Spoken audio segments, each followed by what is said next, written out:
Salut à tous, on se retrouve pour une nouvelle vidéo et cette fois on va parler des jeux vidéo auxquels je joue en ce moment. En ce moment ça peut remonter loin, c'est-à-dire qu'il y avait une précédente vidéo avant celle sur les livres que j'ai lus où je parlais un peu des jeux auxquels je jouais qui datent de février.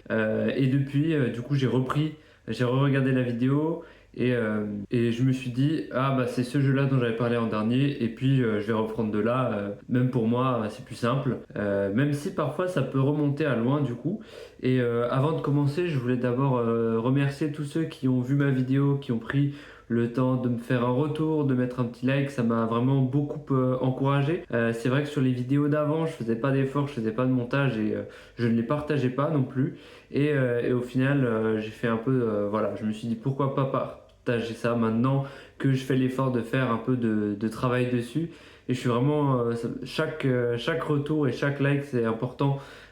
Chaque interaction m'a fait beaucoup de bien et m'a motivé à tourner cette vidéo et à continuer, pourquoi pas. Et donc voilà, et donc on va pouvoir commencer avec qu'est-ce que j'ai joué depuis février, sachant qu'on est en octobre. Donc pour certains jeux, ça va être un peu peut-être difficile de me rappeler. Pour commencer, on va aborder le fait que j'ai joué à Harry Potter Hogwarts Legacy. C'est un jeu de base qui ne m'intéressait pas parce que quand j'étais petit, j'étais assez fan de l'univers, en tout cas des films. J'avais tous les DVD, je me rappelle, et après j'ai un peu délaissé la série, et ce qui fait que quand le jeu est sorti, j'en avais un peu rien à faire, surtout que ça avait l'air d'être un open world assez classique. Et puis finalement, je me suis laissé tenter par la curiosité parce que le jeu était dans le PS Plus, et je me suis dit vas-y, pourquoi pas tester. J'ai fait 5 heures max dessus parce que au début le jeu est plaisant, c'est vraiment très joli, c'est agréable de se balader dans Poudlard, dans un open world. Le système de combat, on va dire, où c'est du combat en temps réel, est efficace aussi. Mais en fait, rapidement, on sent que le jeu est creux, un peu à la manière d'un Assassin's Creed, dans le sens où l'histoire ne raconte rien d'intéressant. Le gameplay, même si lui est plutôt efficace, on va dire que le game design, la manière dont le jeu est fait qu'il n'est pas intéressant. C'est-à-dire que les missions qu'on va nous donner ne sont pas intéressantes, les objectifs à remplir ne sont pas intéressants, et tout est un peu répétitif. Ce que j'entends par là, c'est par exemple va tuer tant et tant d'ennemis, va récupérer tel objet, et c'est un peu ce genre d'objectif aussi primaire que ça, et en plus c'est répété en boucle, ce qui fait que rapidement j'ai compris et rapidement je me suis dit allez, ça on laisse de côté. Mais je pense que si j'avais été fan, j'aurais peut-être continué un peu plus, mais franchement le jeu est pas bon quoi. Genre et même j'ai regardé le studio qui a fait ça, qui s'appelle Avalanche Studio, et je me rappelle plus quel jeu ils avaient fait, mais quand j'avais regardé, ils avaient fait aucune autre grosse production, aucun jeu original vraiment intéressant. Donc c'était juste un produit quoi, de fait en mode bah ça c'est pour les fans, ça va apporter de l'argent, et en soi ça fonctionne, il n'y a pas de gros bugs. Graphiquement ça se tient, au niveau du gameplay ça se tient, c'est juste que en soi c'est un jeu qui est assez vite quoi, donc bon, c'est juste un petit produit dérivé pour faire de la thune. Donc au moins je me serais fait un avis dessus. Ensuite, un meilleur jeu pour continuer, c'est un jeu que j'ai acheté peu après sa sortie, qui est Clair Obscur Expédition 33. Donc si vous suivez un peu le monde du jeu vidéo, vous en avez sans doute entendu parler. C'est un jeu, je sais pas s'il est à gros budget, mais il paraît être à gros budget, et c'est fait par un studio français. Et en fait, ça, pour originalité, c'est un jeu au tour par tour. En fait, le principe d'un jeu au tour par tour, c'est que on choisit une attaque, notre personnage, on va choisir une attaque à faire pour notre personnage, et il va l'exécuter, et ensuite c'est au tour de l'ennemi. C'est comme ça que ça marche en général, le jeu au tour par tour, sauf que le clair obscur là, il a eu l'idée qu'en fait de rajouter une mécanique d'esquive. C'est-à-dire que quand en général dans un tour par tour l'ennemi attaque, bah, on peut rien faire, on va juste attendre. Et dans clair obscur, en fait on va avoir un timing particulier pour esquiver les attaques. Et aussi, je me rappelle maintenant, on a un timing aussi pour exécuter nos attaques. Ce qui fait qu'on est beaucoup plus actif qu'en général, et même chaque attaque a un timing différent, chaque ennemi a un timing différent, ce qui fait qu'on est constamment stimulé. En plus de ça, comme dit, on dirait que c'est un jeu à gros studio. En fait, j'ai pas envie de dire un jeu, un gros jeu, dans le sens où je ne me rappelle plus à combien s'élevait le budget du jeu. Mais graphiquement, c'est vraiment super joli. Et on a un chouette univers où, en fait, je raconte vite fait le synopsis. On vit dans un monde où les gens, en fait, ne dépassent pas un certain âge, dans le sens où chaque année les gens meurent de plus en plus tôt à cause d'une menace qui s'appelle la painteresse. Et chaque année, à chaque fois que les gens meurent de plus en plus tôt, ils envoient une expédition, donc un groupe de gens dans les terres où la menace est présente pour essayer de l'éliminer. Et donc nous on incarne cette petite troupe, et c'est un vrai univers avec sa propre identité, ses propres habitants. Visuellement c'est très frappant, et donc c'était vraiment un jeu très réussi que vraiment je sais pas à quelle vitesse j'ai terminé, mais c'est un jeu vraiment, quand je l'éteignais je voulais tout de suite retourner dessus. Donc je me suis vite remis dessus et jusqu'à le finir, et c'est assez rare pour le noter, donc c'était chouette, mais c'était pas exempt de défauts. Pour moi c'est quand même un très bon jeu. Vous avez pu m'entendre parler jusque là. Si je devais citer quelques petits défauts, c'est que graphiquement on voit quand même qu'il y a des limites. Les visages sont très rigides, le gameplay ça va, mais en ce qui concerne le level design, donc la manière dont sont construits les niveaux, donc on va dire l'espace dans lequel on se mouvoie, c'est-à-dire que en fait on traverse des genres de niveaux qui sont en couloir si on veut, et c'est dans ces couloirs qu'on va rencontrer des ennemis à affronter. Et en fait ces couloirs ils sont vraiment trop couloirs, dans le sens où faut juste avancer, il n'y a rien d'intéressant à faire. Il y a quand même des embranchements d'autres couloirs annexes à aller explorer, parce qu'il n'y a rien d'intéressant à part des objets à récupérer. Donc au bout d'un moment c'est un peu lassant quoi. Mais et puis en ce qui concerne le scénario, on va dire qu'il est à qualité variable. Au début on se dit que c'est intéressant, etc. Il y a des secrets, des retournements de situation qui ont lieu, et on va dire que ces retournements de situation ne sont pas parfaits quoi, on va dire ça comme ça. Mais franchement ça reste un très bon jeu. Je crois que c'est le premier jeu du studio en question qu'il a fait. Je me rappelle plus le nom, mais vraiment c'est super chouette. Et le doublage, j'ai pas vu le doublage anglais, mais il y a des doubleurs anglais qui sont très connus comme André Serkis. J'aimerais bien vous dire ce qu'il a fait, mais j'en suis plus sûr et j'ai pas envie de faire de bêtises. Moi j'ai joué la version française, vu que le jeu était français, même si c'est pas la version originale, et moi j'ai trouvé ça très réussi. Et donc pour continuer, cet été j'ai joué à 3 jeux qui se font l'un à la suite des autres, donc dans le sens où chacun est la suite de l'autre, et parce que c'est des jeux qui sont vite finis. Chacun font à peu près 4 heures de durée de temps de vie. Et donc on a To the Moon, Finding Paradise et Impostor Factory. Et en fait ce que racontent ces jeux, c'est un peu une entreprise, on va dire, qui va permettre aux gens qui sont en train de mourir de vivre leur dernier souhait. Et donc pour se réaliser ces derniers souhaits, ils vont pas littéralement le réaliser pour de vrai. En fait ils vont connecter une machine à ces gens, et ils vont leur faire croire qu'ils ont vécu leur dernier souhait, ce qui n'est pas vrai, mais c'est juste la manipulation mentale. Et du coup chaque jeu nous raconte un peu une histoire de un nouveau patient qui va falloir réaliser son souhait quoi. Chaque patient qui va devoir voir son souhait réalisé. Et donc pour cela en gros c'est un peu un jeu narratif, un jeu où on joue pas beaucoup, on lit surtout des dialogues, mais c'est un peu ponctué de petites énigmes à résoudre. On va un peu intervenir dans différents souvenirs du personnage qui a besoin d'avoir son souhait réalisé, pour faire en sorte que ce souhait soit réalisé. C'est un peu compliqué dit comme ça, il faut juste se dire qu'en fait on parcourt la vie de la personne qui est en train de mourir pour réaliser son souhait, et on a un peu accès à son histoire, et c'est assez touchant en général. Et en fait vous savez toujours pas à quoi ça ressemble visuellement, c'est pas un jeu en 3D, malgré le fait que ce soit des jeux modernes, c'est des jeux un peu en pixel art si je peux dire ça comme ça, c'est-à-dire que c'est fait sous un logiciel qui s'appelle RPG Maker.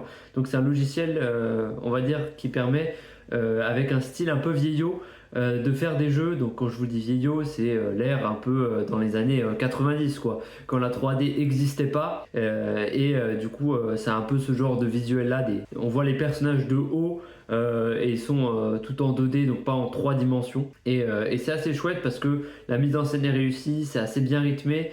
Et même si à chaque fois on suit un nouveau patient, il y a un genre de fil rouge où les gens de l'entreprise ce sont les mêmes gens, et à chaque fois on en apprend plus sur eux. Et moi je trouvais ça vraiment pas mal, et surtout que c'est des jeux un peu qu'on peut faire en une fois, et franchement c'est assez rare pour le noter. Enfin, je joue pas à beaucoup de jeux indépendants parce que ça c'est un jeu indépendant, donc un jeu indépendant ça veut dire un jeu qui dépend pas d'une grosse entreprise, donc je joue pas à beaucoup de jeux indépendants, donc je peux pas dire que c'est si rare que ça, mais moi je n'ai pas l'habitude de jouer à ce genre de jeu, et ça me fait du bien de pouvoir finir un jeu d'un seul coup comme si je regardais un film. Ensuite, le second jeu de cette année que j'ai acheté peu après sa sortie, c'est The Alters, donc un autre jeu indépendant mais qui paraît être fait par un gros studio parce que graphiquement c'est très joli. Ça nous raconte raconte l'histoire d'un astronaute donc, qui se rend sur une planète inconnue pour miner des minerais essentiels pour la Terre. Je sais plus si c'est essentiel pour la survie ou plus économiquement. Et en fait, ce qui se passe, c'est qu'il est le seul de son équipage à survivre, mais ça va pas le faire. Et du coup, pour pouvoir survivre, il faut qu'il ait d'autres collègues. Et pour avoir d'autres collègues, en fait, il va se cloner lui-même. Il va pas simplement faire des clones de lui-même. En fait, ça va être des clones de lui-même, mais avec une personnalité différente. En fait, ils vont avoir des souvenirs différents, comme s'ils avaient vécu une vie différente. Donc, c'est les différentes variations possibles d'une même personne. Et donc, il y a une grosse dimension narrative parce que justement il y a ce truc de on découvre des autres versions de nous-mêmes, en tout cas du personnage principal, mais à la fois c'est aussi un jeu de gestion, c'est-à-dire qu'on doit survivre dans cet environnement et on doit amasser des ressources pour survivre sur la planète, et même on est un peu le leader de nos clones et en fait on doit donner des ordres et on doit faire en sorte que nos clones soient assez vivent dans des bonnes conditions pour pas qu'ils se rebellent ou pas, pour pas qu'ils meurent ou des choses comme ça quoi.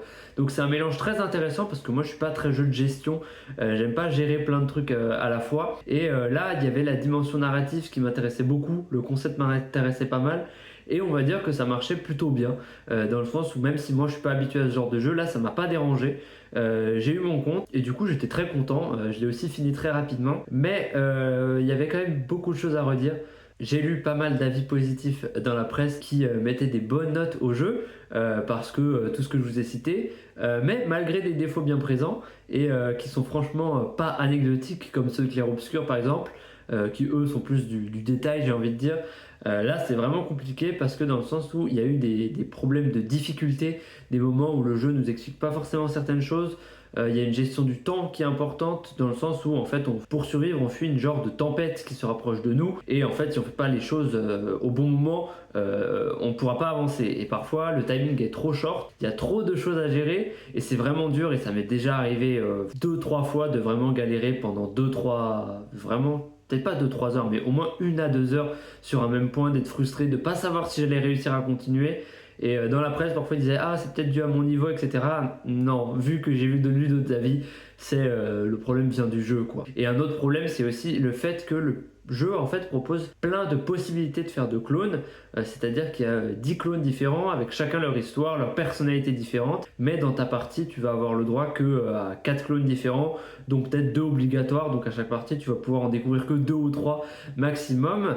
Et j'ai relancé une partie que j'ai pas terminée pour pouvoir voir ce que ça donnait, et en fait c'est assez chouette parce que ces clones sont tous assez différents des uns des autres pour avoir le mérite d'exister, mais malheureusement le jeu ne se prête pas bien à la rejouabilité parce que c'est un jeu assez narratif et assez linéaire on va dire. Donc on fait quand même un peu tout le temps la même chose, dans le sens où on a des objectifs précis à remplir et ces objectifs vont être tout le temps les mêmes, ce qui fait que c'est compliqué à rejouer, ce qui fait que je trouve on perd un peu le concept du jeu, dans le sens où on a plein de possibilités de personnages et on n'en voit qu'une partie, une infime partie, et je trouvais ça dommage. Donc c'est quand même un bon jeu à faire au moins une fois, mais il y a beaucoup de manques quoi. Ensuite, un jeu que j'ai joué plutôt récemment, que j'ai fini il y a moins d'un mois, ça s'appelle 13 Sentinelles Aegis Rim. Bon, un titre un peu compliqué, et en général quand les titres sont un peu compliqués c'est souvent des jeux japonais, ce qui est le cas ici. C'est un jeu un peu narratif, je vous parlais avant de To the Moon, etc. Où je disais c'est surtout des jeux narratifs, c'est-à-dire où on appuie surtout sur une touche pour lire des dialogues. Donc là c'est un peu ça, et en fait le principe c'est que c'est un jeu, je vais dire un jeu choral. Donc vous allez me dire c'est quoi un jeu choral.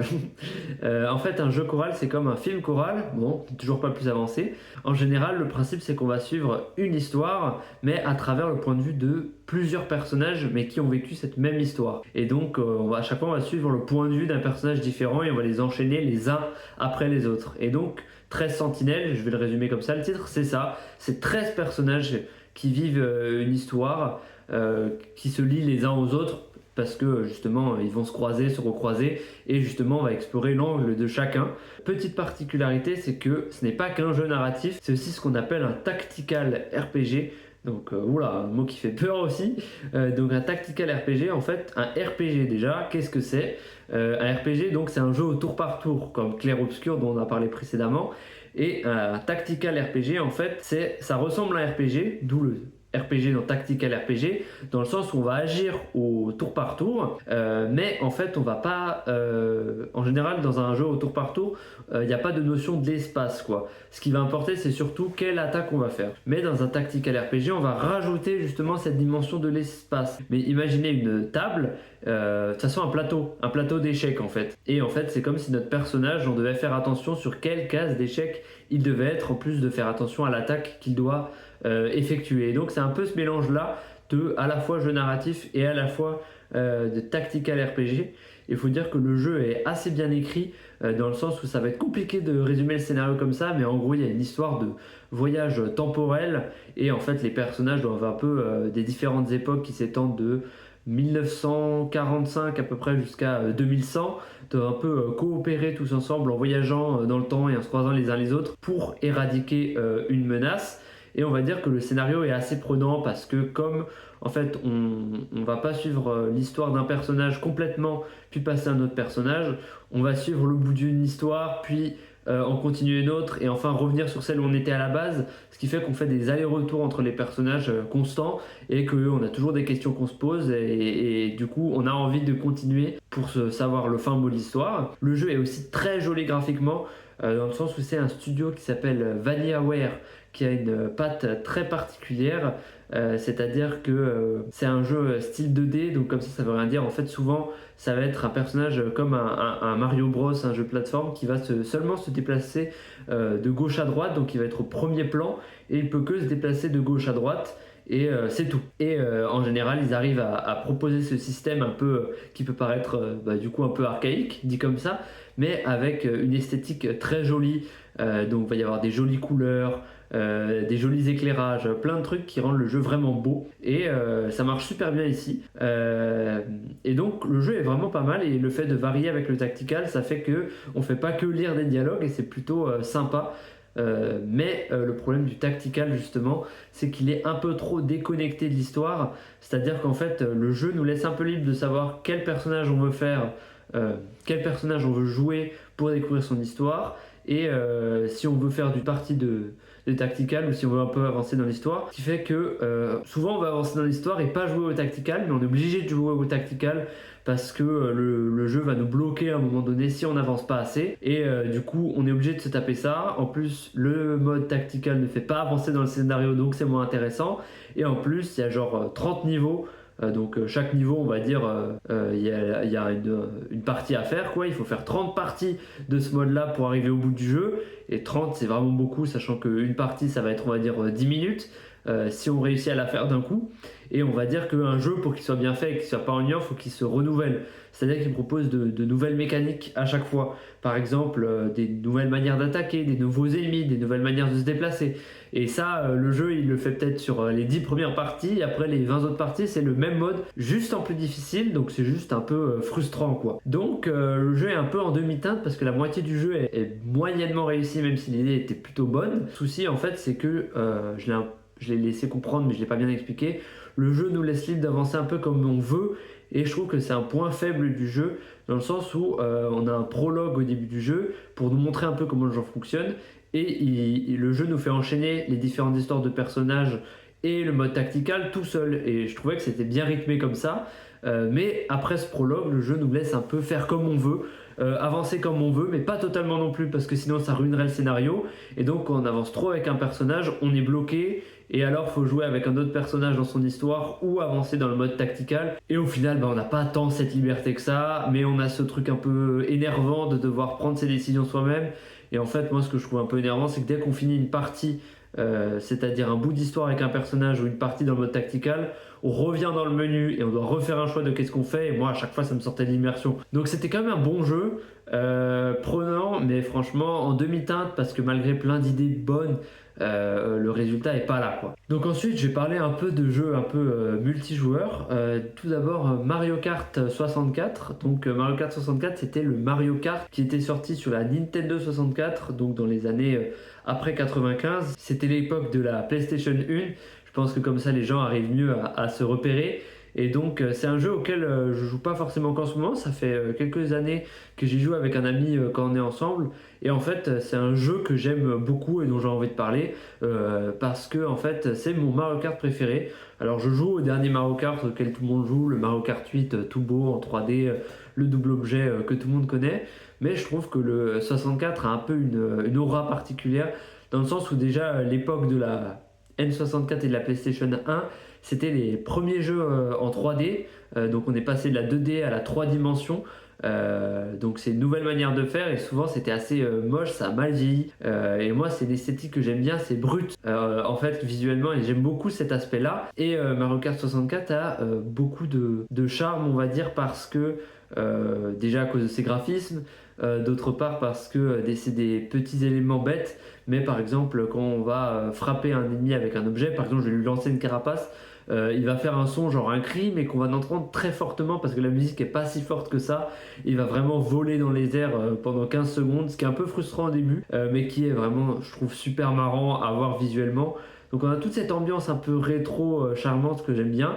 Et en fait, rien qu'en termes de gameplay aussi et de la manière dont le jeu est fait, je trouve qu'il est très intéressant dans le sens où dans Mario Kart, dans le Mario Kart le plus récent par exemple, on va faire un dérapage, donc on va déraper et ça va juste nous servir à avoir des accélérations on va dire, mais c'est pas compliqué à prendre en main. Ça change pas vraiment la conduite quand on dérape. Alors que là, dans Mario Kart 64, quand on dérape vraiment comme si on conduisait une voiture, j'allais dire, mais plutôt comme un Fast and Furious, où vraiment faut, comme si le stick c'était un volant, il faut un peu le braquer, contre-braquer pour garder le dérapage et on sent vraiment qu'on est en train de glisser quand on dérape et c'est assez plaisant et ça varie vraiment la conduite je trouve, c'est nerveux quoi. Là où Mario Kart 8 je trouve l'est un peu moins dans sa conduite, il l'est plus par sa gestion des objets et ce que je trouve assez cool aussi avec Mario Kart 64 c'est qu'il n'y a que 16 courses en comparaison hein, le dernier jeu avait 48 courses de base, voilà.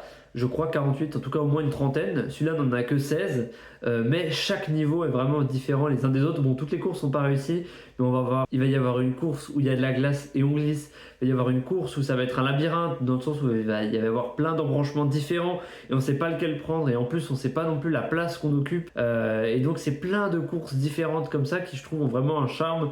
Que je retrouve pas forcément dans le dernier Mario Kart que j'aime bien aussi, mais c'est ce qui fait que j'aime beaucoup ce Mario Kart 64, que j'aime y retourner et que j'aime bien jouer avec mon ami quoi. Et un autre jeu qui est aussi lié à cet ami parce que c'est lui qui m'a fait découvrir, que j'ai joué récemment, c'était Smash Bros Melee.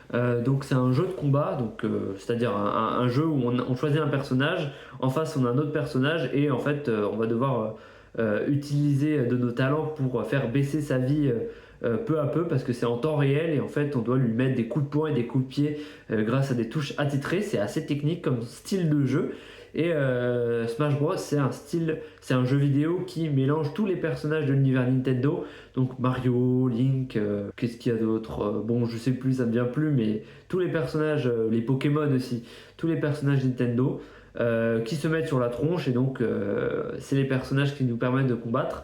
Et donc il y en a eu jusqu'à encore aujourd'hui. Et Melee c'est aussi un vieux jeu, pas autant que Mario 64 mais quand même qui date du début des années 2000 si je dis pas de bêtises, et qui est un jeu toujours joué notamment au niveau compétitif parce qu'on fait des compétitions autour du jeu vidéo comme les jeux de combat ou d'autres jeux, et on appelle ça l'e-sport. Et donc il y a beaucoup de gens qui jouent encore à ce vieux jeu parce que le gameplay est tant apprécié par les compétiteurs que les gens y jouent encore. Et donc j'ai un peu joué parce que mon ami m'a amené un genre de petit tournoi où on pouvait y jouer et du coup c'était assez intéressant de découvrir ce jeu qui en fait est assez technique dans le sens où il y a beaucoup de paramètres où c'est nos talents qui en dépendent. Et en fait ce qui m'a le plus marqué avec ce jeu c'est qu'en fait pour réussir à être fort à ce jeu, quelque part il faut limite détruire sa manette. C'est-à-dire qu'en fait dans le jeu on peut être très rapide, mais pour être très rapide il faut bouger son stick dans tous les sens et vraiment à l'extrême quoi, vraiment le plus à droite possible, le plus à gauche possible et vraiment je trouve que ça fait mal aux mains quand on n'est pas habitué. Et je voyais des gens tordre leur manette et tout et ça me paraît vraiment négatif dit comme ça, mais je trouve que c'est vraiment intéressant un jeu qui est pour la base, qui est à la base plutôt familial, mais qui a proposé des allures un peu techniques et qui au final, peut-être même un peu sans le vouloir, a laissé des paramètres qui font qu'on peut les exploiter, mais presque en ayant un peu une approche surnaturelle, c'est-à-dire en exploitant le plus sa manette possible, quitte à se faire un peu violence, quoi.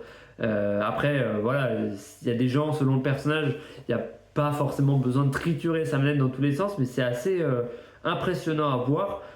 Comme une performance sportive un peu, parce que l'e-sport dit comme ça, on voit juste des gens derrière leur écran et visuellement ça ne nous parle pas forcément, surtout si on ne connaît pas le jeu, alors que là c'était super intéressant parce que quand on regardait la manette bouger, certaines personnes jouer, on voyait la performance physique vraiment que c'était, et donc je trouvais ça super intéressant.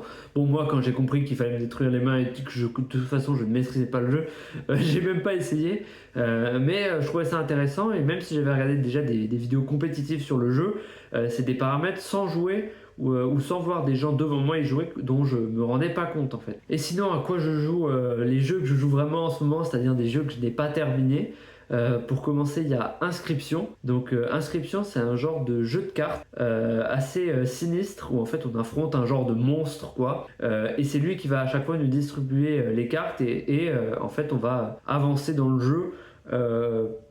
Et à chaque fois qu'on avance dans le jeu, en fait, on va affronter ce personnage encore et encore, qui aura différentes cartes pour nous affronter, et nous aussi on aura un deck de cartes pour l'affronter qui change au fil des parties. C'est un jeu qui est un roguelite. Donc un roguelite, c'est un jeu où en fait souvent c'est une boucle, c'est-à-dire que le jeu prévoit qu'on meurt au bout d'un moment donné, et donc on va mourir et on va essayer d'aller plus loin à chaque fois, et en fait on va à chaque fois refaire le même chemin, mais on va être un peu de plus en plus fort parce qu'on aura des améliorations, parce qu'on connaît mieux le jeu, et jusqu'à arriver au point final. Donc Inscription, c'est un peu ça.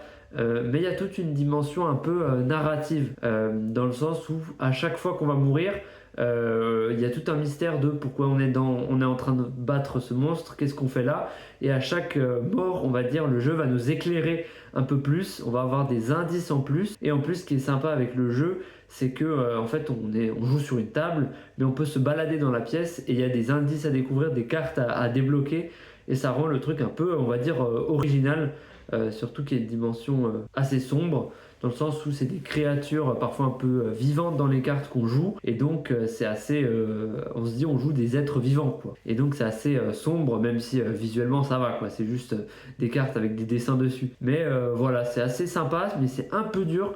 Moi qui ne suis pas habitué à ce genre de jeu où c'est normal de mourir et de recommencer du tout début, j'ai pas forcément la main, et surtout que le jeu est assez dur dans le sens où il prévoit forcément de nous faire mourir et qu'on réussisse pas du premier coup. Genre je suis pas sûr que ce soit possible, ou peut-être une fois qu'on connaît parfaitement le jeu, parce qu'il nous distille un peu son histoire petit à petit, et donc c'est un peu difficile à prendre en main, surtout que je trouve que quand on refait le jeu à chaque fois, il y a d'autres jeux qui sont un peu plus intéressants, dans le sens où même si on recommence c'est assez digeste. Là, je trouve qu'on refait un peu trop les mêmes choses, ce qui fait que c'est vraiment dur de recommencer, mais c'est peut-être juste moi qui n'adhère pas au style. Mais j'aimerais bien le finir, surtout que en fait, je l'ai commencé parce qu'il y allait avoir... j'ai vu une conférence de quelqu'un que je connais à propos de ce jeu, et des conférences universitaires autour du jeu vidéo, c'est pas forcément commun. Donc je me suis dit, faut que je le fasse parce qu'il va un peu raconter toute l'histoire du jeu. Je me suis dit, il faut que je le fasse pour assister à cette conférence. Et un autre jeu que je joue en ce moment, c'est Persona 4 et Persona 5. Donc vous allez dire deux jeux en même temps, surtout de la même série. En fait, c'est-à-dire que j'avais d'abord commencé Persona 4, donc qui est un jeu au tour par tour, un RPG, comme on définit précédemment comme clair-obscur, qui est japonais, et auparavant j'avais déjà joué au 4, que j'avais bien apprécié. Mais qui est assez vieux, qui a une vingtaine d'années, que j'avais pas réussi à tenir sur le long terme. Et cette semaine, je m'étais dit, ah tiens, j'aimerais bien jouer au 5 pour voir à quoi il rend. Et il est beaucoup plus moderne, beaucoup mieux rythmé, ce qui fait que j'ai un peu délaissé. Enfin, je me suis dit, faisons le 5, tant pis. J'ai pas fini le 4, surtout que le 4, je l'avais tellement oublié qu'il fallait le recommencer. Et finalement, j'ai aussi recommencé le 4 un peu en même temps, parce que on va dire que le 5 se déroule dans un univers un peu moderne à Tokyo, alors que le 4 c'est un peu une genre d'enquête policière. J'aime beaucoup ça dans la campagne, ce qui fait que j'étais un peu titillé entre les deux, et j'ai recommencé le 4 hier, et finalement je retrouve pas la modernité du 5, ce qui fait que je suis un peu le cul entre deux chaises, et au final je pense que je vais intervertir un peu des deux au feeling, quoi. Et pour vous présenter un peu ce que j'aurais peut-être dû faire au début, les personas, donc oui, jeu tour par tour, et ça a la particularité en fait que les personnages évoluent dans deux mondes différents. Donc le monde réel et un monde fantaisiste. Le monde fantaisiste, c'est là où vont se dérouler les combats au tour par tour. Et le monde réel, en fait, ça va être un monde où on va devoir s'organiser parce que souvent on incarne un étudiant à l'école. Et donc, on va plutôt dire un élève. Et donc le but, ça va être de bien s'organiser pour, on va dire, avoir des relations sociales et pouvoir augmenter certaines statistiques en fait qui vont ensuite être utiles en combat. Et donc en fait toute cette organisation elle est liée au fait d'être plus performant en combat dans le monde fantaisiste. Mais du coup c'est un peu deux gameplays différents dans deux mondes différents qui rend le jeu un peu original et c'est un peu la marque de signature des deux, enfin pas que de ces deux jeux, de la série en général. Et donc même si chaque jeu a son ambiance propre, on va dire la structure du jeu est similaire. Donc voilà, on a fait le tour des jeux auxquels j'ai joué depuis février jusqu'à aujourd'hui. La vidéo elle sera sans doute un peu longue, je m'en excuse. Et donc n'hésitez pas aussi à mettre un petit j'aime, un petit commentaire ou à venir me voir directement dans la vraie vie ou par message privé si on se connaît. Ça me fera vraiment plaisir. La moindre interaction, c'est vraiment super enrichissant et ça me donne vraiment de la motivation en général. Et donc j'espère qu'on se reverra bientôt pour une nouvelle vidéo. Sur ce, je vous dis à plus.